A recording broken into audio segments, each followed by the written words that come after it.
Hello friends, it's voiceover Belle because we are going to be doing something differently this week. Normally I make studio vlogs and I really enjoy making them, but they do take a while to make.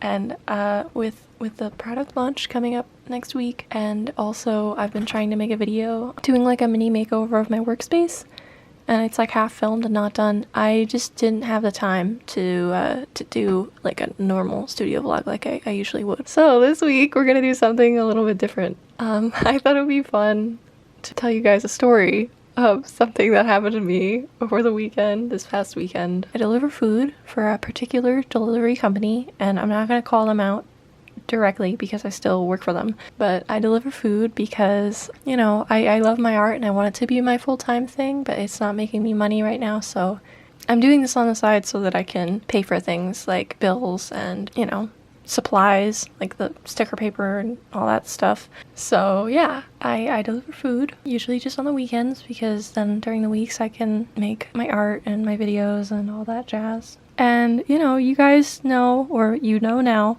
that I live in a kind of rural area. It's New Jersey, so it's kind of rural. If you've ever been to New Jersey, you probably know what I'm talking about, but we live right off of a super highway, and you drive for like 5 minutes, or not even 5 minutes, honestly, in certain directions. You drive for like 2 minutes, and all of a sudden you're like, am I on a farm? Because that's what it looks like. And I really like it, because it's kind of like best of both worlds. You got your like pretty scenery, and then you also have, you know, grocery stores and places to buy things, so pretty good. And I don't mind doing deliveries in the more rural, farther areas because I like driving out there, and honestly I get a lot of inspiration while I'm driving, and it's pretty and it's nice, and I'm not like scared to get out of my car. You know, I'm like a young woman in my car alone at night in places where I don't live. So I don't mind driving a little bit out of the way, you know, 15, 20, sometimes even like 25 minutes, 30 minutes is like maximum as far as I'll go out. And usually it's fine. But as you also know from last week's video, if you watched it, we got like 2 feet of snow or more, maybe. I don't even really know how much. It was a lot of snow. So last weekend, you know, it's been kind of busy. It was Valentine's Day last weekend, so there was lots of people getting food because they're like loading up, having a nice Valentine's Day weekend, you know, all that. Like, let's just chill and vibe with all the love. So I'm out. And I'm delivering food, and I get an order, and it's a Taco Bell, and I'm like, okay, and I look at the map, and it's like out of the way, but I don't care. Like I said, you know, I like driving out that way, and it's pretty out there, so it's cool. And I get to the Taco Bell to get this person's food, and they text me, and they're like, hey, we have a pretty long driveway, so if you need us to come out and meet you, that's no big deal, just let us know. And I'm like, hey dude, it's all good. You know, I deliver to your area a lot, and like, if the driveway is really that long, I just won't drive down it, and just to be safe, because I don't want to, like, you know, I don't want to have to back up a long driveway. But like, I've been to your area before, so I'm sure it's fine, don't worry about it. And they're like, all right, cool, well, just let us know. And I was like, cool. I'll be there in like a half hour. So I get the Taco Bell, and I'm driving, and I'm like, having a nice night. It's pretty out. I think it was like 7 o'clock or something like that. And then I drive past the place where I normally drive, and I'm like, all right, cool. I've delivered past this place a couple times, and I keep driving, and I turn and I'm like looking at the map, and I'm like, I thought this was in a neighborhood. But I look at the map, and I'm like, okay, this isn't a neighborhood. And I turn off the main road, and it's a private drive. And I'm like, all right, it's a private drive, but that's cool, it's cool. I don't know if you guys have ever driven down a private drive, but it's basically like a road that is not maintained by, or I guess technically, maybe sometimes they are, but a private drive is a road that typically is not maintained by the town. So like, the people who live there, it's their responsibility to just take care of it, plow it, and like make sure it's clear, and because it's just for the people who live there. It's not like a public road. So I'm driving down this private drive, and mind you guys, it's the middle of the woods. It's 7 o'clock at night. It's pitch dark. It's a private drive. It's not a real road. And the houses on this private drive are spaced out like a half mile in between each house. And it's a woods. You can't see the houses. So I like go past the first house. I'm like, all right, it's not them. Go past the second house. I'm like, okay, cool. Go past another couple houses. And at this point, the private drive is not plowed at all.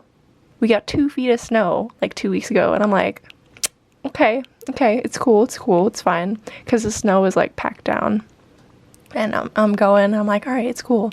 My car is pretty good in the snow, so it'll be good. And I get to the end of the private drive, and I look at my map, and these people in the thing, they specified we're at the end of the drive on the left. It's the last house on the left. And I'm like, okay. And I look down the driveway, and I can't see their house. And I'm like, uh-oh. So I have to make a decision at this point. I was like, I don't know. I literally can't even see it. And I've also delivered to houses that, like, one time I delivered to a house, and I shit you not, the driveway was like 2 miles long. So I'm like, all right, is this going to be like a 2 mile long driveway? I can't walk for 2 miles. So I'm like, all right, I'll just drive down as far as I need to until I see the house. And then I'll just stop and get out, which is what I do. You know, I drive like maybe a quarter or like a third of the way down, and then I see it. I'm like, all right, I see the house. It's cool.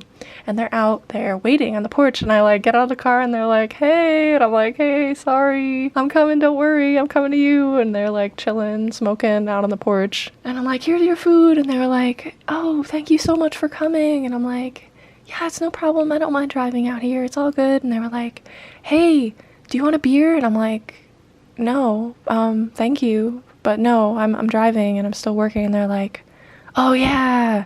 And the one guy is like, dude, come on, yeah, she's working.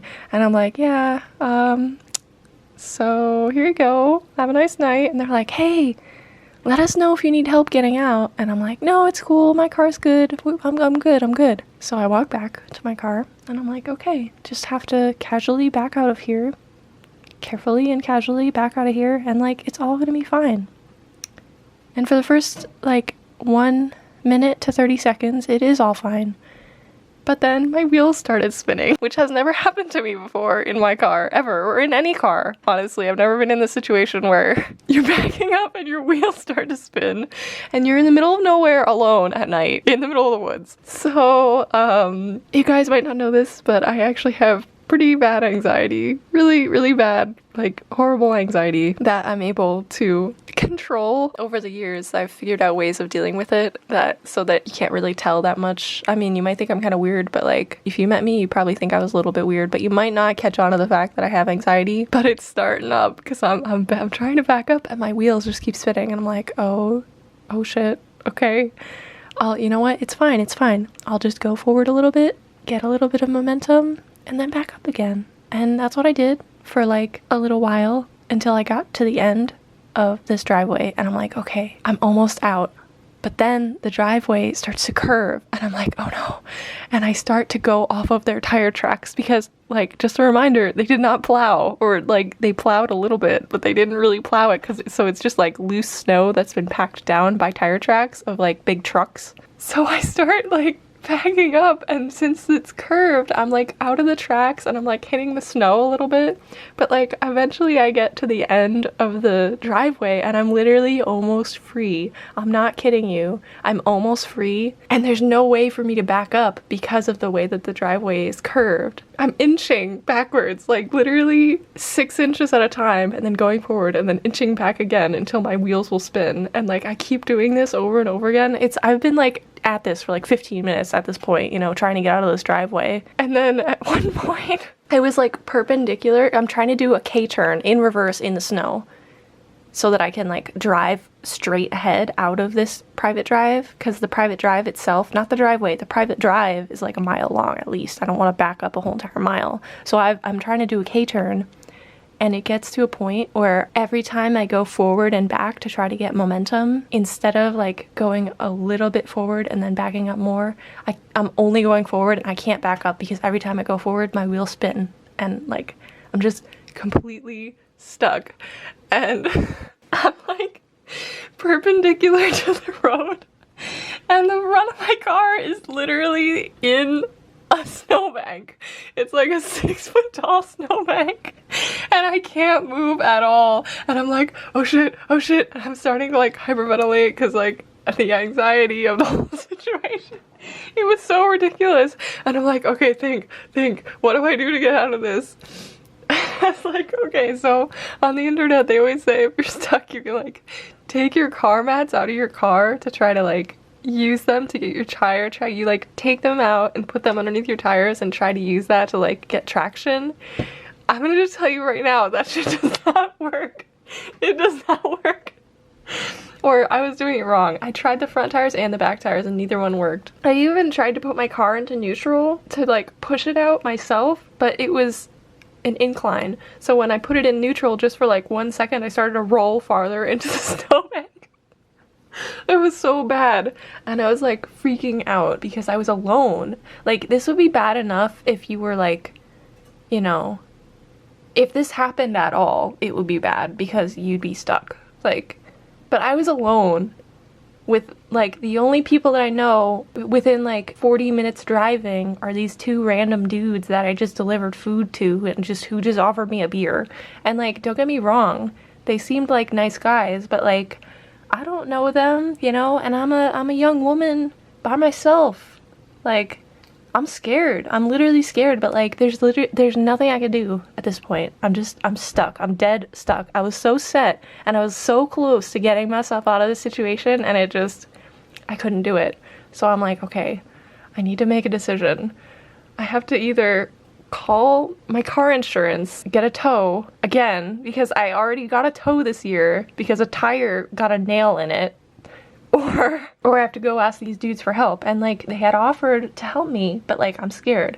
So I'm like, okay, listen, just go ask them for help. It'll probably be fine. I have pepper spray if anything happens. I know which direction to run because I know where town is. It would just be awful, but like, it's cool. Just go ask them for help. They seem nice. So I'm like walking in shame up to this house. And it's been like 15 minutes or like 10 or at least 10 or 15 minutes since I dropped their food off. And I'm like walking up to the house. I'm like, oh my God. I knock on the door and like right away I'm calmed down because I see there's like women in there and I'm like, it's cool, they have girls, they're not gonna do anything. And I knock on the door, I'm like, hey, sorry to interrupt your party, but I'm completely stuck and I really need some help and I cannot get out, and I tried everything that I could and I can't. And they were like, oh, we thought you made it out, we couldn't see you anymore. And I was like, yeah, I'm right at the end of the driveway. And they were like, oh, okay, we'll help, no worries, just let us get our coat. And they immediately just jumped right up and they got up. I did not stand there for less than like 30 seconds and they're like jumping up to help, and I'm like in shock at how like kind and nice these people are that I don't even know. So yeah, they pushed me out of snow, basically. They pushed the car from the front and from the door because the window doesn't work, so we had to open the door. They pushed it out and it was great. It was really nice. I know it's a lot of lead up to a lot of nothing, but like, it was something that happened to me and I just thought that maybe someone else could get some entertainment out of this terrifying thing that happened to me. I guess it's not really that terrifying, but it was terrifying to me. And also I thought someone might be heartened, I guess, is that a word? Heartened? Like, it makes them happy to hear a story of someone else helping me out. They were very kind, even though I was interrupting their party, obviously. And the one guy, while he was helping me, he was like, sorry, I'm a little bit drunk. And I was like, it's okay, I'm sorry I have to ask you for help. And he was like, no, it's fine, don't worry about it. So yeah, that's my story. Also, they tipped me like $10, which, just saying, that was really nice of them too. So yeah, that's my story. I'm not the best storyteller in the world, but I hope you enjoyed it, or at least like got a little giggle out of this. I got a lot of giggles, and I also was freaking out and bought myself a bunch of chocolate right afterwards because I was like really scared. But it has a good ending, I guess. Also, just so you know, the car is fine. I mean, I've been driving it since then and it seems like it's fine. I was a little scared that maybe I like hurt the car, but the car is fine. So yeah, if you like this video, let me know, because I've actually been thinking of making videos like this every now and then, so I'd be interested to know if you would be interested to see more videos like this, or if this was fun for you to watch. I'm gonna be having my new products launching next week, so I'll be working on that this week, and then probably be releasing another studio vlog next week to like show the final steps of prepping for a shop update. But that'll all be in the future, so I'll see you then. Okay, bye!